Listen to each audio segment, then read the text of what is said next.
நமஸ்காரம். 1000 நாமங்கள் 1000 கதைகள் 398வது திருநாமம். 398வது திருநாமம் விரதோ மார்கக என்றும் விரஜோ மார்கக என்றும் இருவிதமாக ஓதப்படுகிறது. இரண்டுமே ஆழ்ந்த பொருள் கொண்டு இருப்பதால் உரையாசிரியரான பராசர பட்டர் 2 விதமான பாடங்களையும் ஏற்று இந்த ஒரு திருநாமத்துக்கு 2 விதமான விளக்க உரை அருளியுள்ளார். அதன் அடிப்படையில் விரதோ மார்கக என்ற முதல் பாடத்தின் அடிப்படையில் இத்திருநாம விளக்கத்தை இப்பொழுது காண்போம். அடுத்த கட்டுரையில் விரஜோ மார்கக என்ற பாடத்தின் அடிப்படையில் திருநாம விளக்கத்தை காண்போம். 398வது திருநாமம் ஏ விரதாய மார்காய நமக. ராமனுக்கு மன்னன் முடி சூட்டப் போகிறார்கள் என்று அயோத்தி நகரமே குதூகலித்திருக்க, பட்டாபிஷேகத்தன்று காலை ராமனை தனது அரண்மனைக்கு வரவழைத்தாள் கைகேயி. ராமனை பார்த்து, உன் தந்தை 2 வரங்கள் எனக்கு அளித்துள்ளார், அவற்றை நீ நிறைவேற்ற வேண்டும் என்று தொடங்கி, ஆழி சூழ் உலகம் எல்லாம் பரதனே ஆள நீ போய் தாழிரும் சடைகள் தாங்கி தாங்கரும் தவம் மேற்கொண்டு பூழி வெண்கானம் நன்னி புண்ணிய துறைகளாடி 7 ஆண்டில் வா என்று ஏம்பினன் அரசன் என்று ராமனுக்கு கட்டளையிட்டாள் கைகேயி. கடல் சூழ்ந்த இந்த நில உலகம் முழுவதும் பரதன் ஒருவனே ஆள வேண்டும். நீ ஜட்டாமுடி தரித்து கொண்டு காட்டில் தவம் புரிந்து புண்ணிய தீர்த்தங்களிலே நீராடிவிட்டு 14 ஆண்டுகள் கழித்து திரும்பலாம். இது மன்னருடைய கட்டளை என்றாள் கைகேயி. நேற்று இரவு வரை எனக்கு பட்டாபிஷேகம் என்று சொல்லப்பட்டது, இப்போது திடீரென எனக்கு வனவாசமா என்று ராமன் வருத்தம் கொள்ளவில்லை.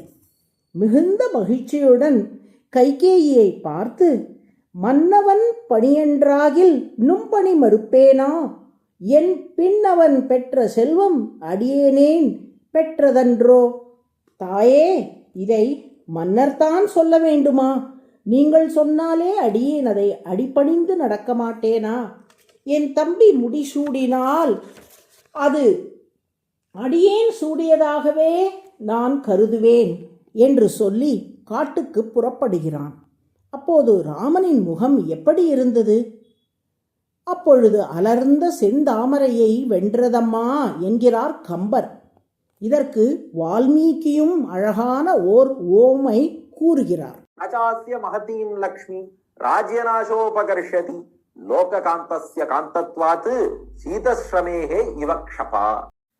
உனக்கு ராஜ்யம் கிடையாது என்று கைகேயி சொன்ன போதும் கூட ராமன் முகத்தில் இருந்த பொலிவோ அழகோ அணு அளவும் குறையவில்லை.